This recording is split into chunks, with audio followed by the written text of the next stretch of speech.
Hari ini kita akan bahas tentang keutamaan istighfar. Karena istighfar itu adalah salah satu zikir yang sangat ajaib di antara sekian banyak zikir-zikir yang istimewa dalam Islam.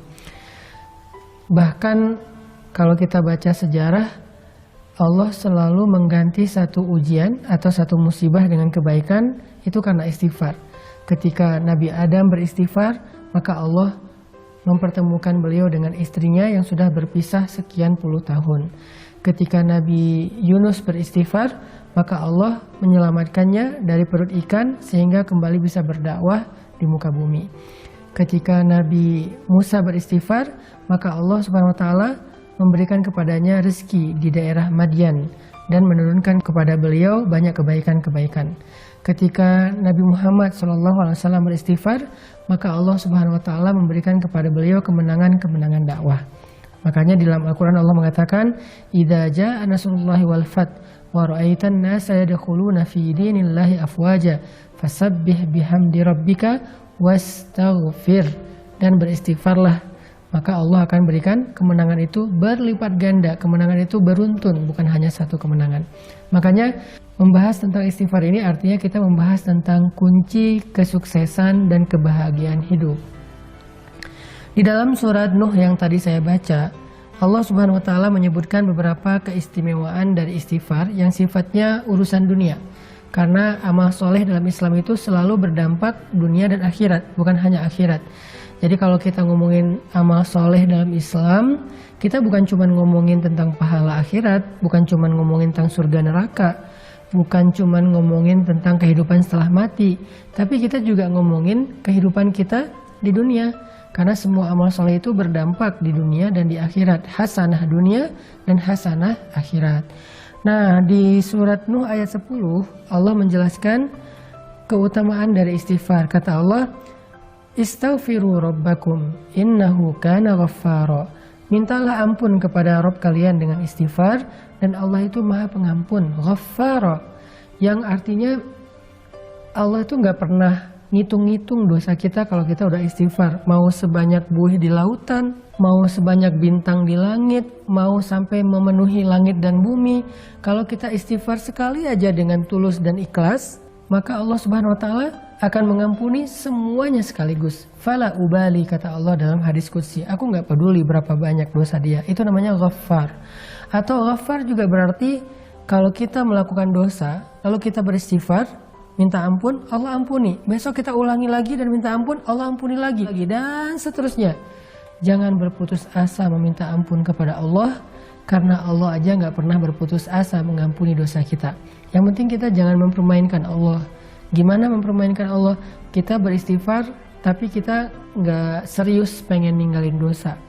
Kalau kita beristighfar dan nyesel banget dengan dosa kita dan serius pengen ninggalin dosa itu di kemudian hari, tapi ternyata kita lemah lalu melakukannya lagi, istighfar lagi, melakukannya lagi, istighfar lagi, tapi selalu menyesal, selalu tulus, selalu pengen berubah, maka Allah Maha tahu isi hati hambanya dan Allah pasti mengampuni dosa-dosanya. Karena Allah Ghaffara. Jadi berkali-kali berbuat dosa, berkali-kali minta ampun, berkali-kali Allah ampuni. Itu satu keutamaan dari istighfar. Nah, lalu yang kedua apa? Keistimewaan dari istighfar, terutama dalam urusan kehidupan kita di dunia. Kata Allah, yursilis samaa'a 'alaikum midrara. Allah akan mengirimkan air hujan dari langit kepada kalian mengucur deras. Apa maksudnya? Ternyata kalau kita ngerasa kekeringan, kita merasa kemarau panjang, cara meminta hujan kepada Allah itu adalah dengan beristighfar. Kalau kita coba tafsirkan kalimat ini dalam makna yang lebih luas, ini juga berarti tentang masalah rezeki.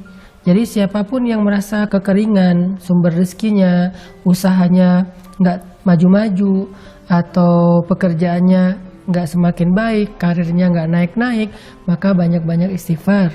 Sehingga Allah akan mengutus rezeki kepada kita. Yursil, Allah yang akan mengirimkan rezeki itu kepada kita. Bukan kita yang mengejarnya, tapi rezeki yang mengejar kita. Keren ya?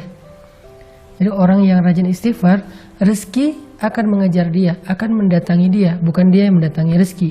Karena kalimat ayatnya, yursilis samaa'a 'alaikum midrara, akan dikirimkan oleh Allah hujan dari langit kepada kalian secara deras, mengucur deras. Jadi rezeki itu datang kepada kita tuh ngucur deras seperti air hujan. Kebayang gak jumlah air hujan?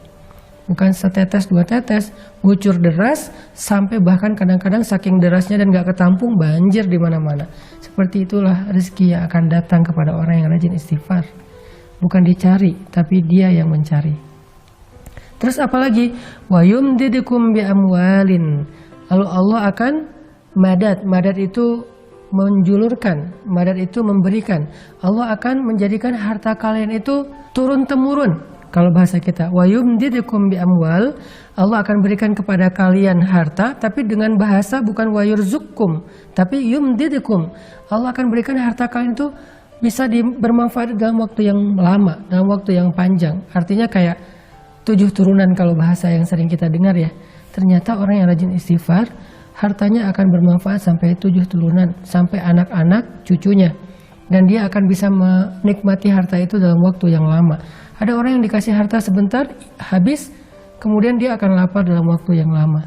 Tapi orang yang rajin istighfar, gak kayak gitu. Allah yang akan mendatangkan, Allah yang akan menghantarkan. Atau juga bisa ditafsirkan kata ulama, yumdidukum itu Allah sendiri dengan tangannya mengantarkan harta itu ke rumah kita. Kemudian, wabanin, wa yaj'al lakum jannat, wa yaj'al lakum anharo. Allah akan berikan keturunan. Nah, ini buat yang masih jomblo nih. Karena ngomongin keturunan juga berarti ngomongin pasangan, satu paket ya.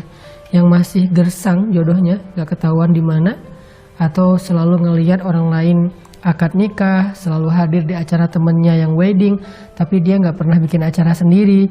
Atau yang udah nikah tapi belum diberikan karunia anak, atau yang udah diberikan anak tetapi masih ingin nambah karena semakin banyak anak mungkin semakin seru di rumah tangganya, rame. Nah, rahasianya adalah istighfar. Banyakin istighfar. Dan Allah punya cara sendiri untuk memberikan apa yang Allah janjikan. Yang penting kita gak boleh ragu kepada janji Allah Subhanahu wa Ta'ala. Coba istighfar. Ya Allah, saya kayaknya udah siap untuk nikah nih. Tahun ini kayaknya harus jadi Ramadan terakhir saya sahur sendiri. Istighfarin aja 1 bulan. Siapa tahu belum beres Ramadan juga udah nikah temennya, bukan kita. Atau mudah-mudahan kita, atau tahun depannya, atau Allah lebih tahu kapan itu. Yang jelas istighfar. Kemudian wa yaj'al lakum jannatin wa yaj'al lakum anharo. Allah berikan kepada kalian kebun-kebun, Allah berikan bagi kalian sungai-sungai yang mengalir. Maksudnya apa sih? Kehidupan yang layak. Karena kebun dan sungai ini dalam konteks ayat ketika dia turun di zaman dulu, itu artinya kelayakan hidup. Punya rumah yang nyaman, punya lingkungan yang nyaman, punya keluarga yang nyaman, yang bahagia, punya harta yang terus mengalir, punya pekerjaan yang baik, punya kehidupan yang sempurna, yang semua orang akan merasa iri kepada dia. Ternyata rahasianya cuma satu dari semua kebaikan dunia ini, istighfar. Makanya Allah mengatakan faqultu astaghfiru rabbakum. Ada juga ulama yang mengatakan arti yursilis sama alaikum midrara. Allah berikan kepada kalian air hujan secara mengucur deras. Artinya Allah akan berikan kepada kalian jalan keluar atau solusi ketika kalian mengalami satu masalah. Makanya Nabi dalam sebuah hadis pernah bersabda, siapa yang memperbanyak istighfar dan mendawamkannya, maka Allah akan jadikan dalam setiap kesempitan hidupnya jalan keluar. Dari setiap kegundahan hatinya, kesenangan atau kebahagiaan. Dan Allah akan memberikannya rezeki dari jalan yang tidak terduga-duga. Yuk kita jadiin siang dan malam yang penuh dengan zikir Astaghfirullahaladzim atau La ilaha illa anta subhanaka inni kuntu minaz zalimin rabbighfirli wali walidayya warhamhuma kama rabbayani shaghira. Istighfar untuk diri kita dan untuk kedua orang tua kita. Barakallahu fikum.